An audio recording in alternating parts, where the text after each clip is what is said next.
আমরা কাপ পেয়ে গিয়েছি।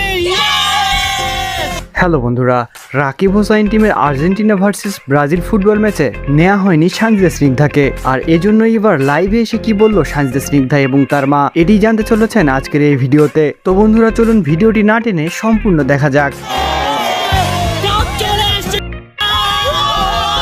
বন্ধুরা, বেশ কিছুদিন থেকে একটি গুঞ্জন চলছে, নুসরাত জাহান অন্তরার সাথে নাকি ঝামেলা হয়েছে সানজিদা স্নিগ্ধার মায়ের। এরপরে ঋতু হোসাইনের বার্থডেতেও দেখা যায়নি সানজিদা স্নিগ্ধা এবং তার মাকে, আর এবার ব্রাজিল ভার্সেস আর্জেন্টিনা ফুটবল ম্যাচেও দেখা যায়নি সানজিদা স্নিগ্ধাকে। তাহলে কি তাদের ঝামেলার গুঞ্জনটি সত্যিই হচ্ছে, নাকি কেন থাকেনি সানজিদা স্নিগ্ধা, এটি জানিয়ে দিয়েই শেষ করবো আজকের এই ভিডিওটি। তবে তার আগে আপনারা যারা আমাদের চ্যানেলটি এখনো সাবস্ক্রাইব করেননি, তারা তাড়াতাড়ি করে ভিডিওটিতে একটি লাইক করে চ্যানেলটি সাবস্ক্রাইব করে দিন। বন্ধুরা, জানা যায় সানজিদা স্নিগ্ধার একই দিনে কিছু ভিডিও শুট এবং ব্র্যান্ড প্রমোশনের কাজে ব্যস্ত থাকায় রাকিব হোসেনের এই ব্রাজিল ভার্সেস আর্জেন্টিনা ফুটবল ম্যাচে আসতে পারেনি। তো বন্ধুরা, তাদের এই ফুটবল ম্যাচে আপনারা কে কে সানজিদা স্নিগ্ধাকে মিস করেছেন তারা অবশ্যই কমেন্ট করে জানাবেন। আর রাকিব হোসাইন টিমের এই ফুটবল ম্যাচটি আপনাদের কেমন লেগেছে সেটি কমেন্টে জানাতে অবশ্যই ভুলবেন না।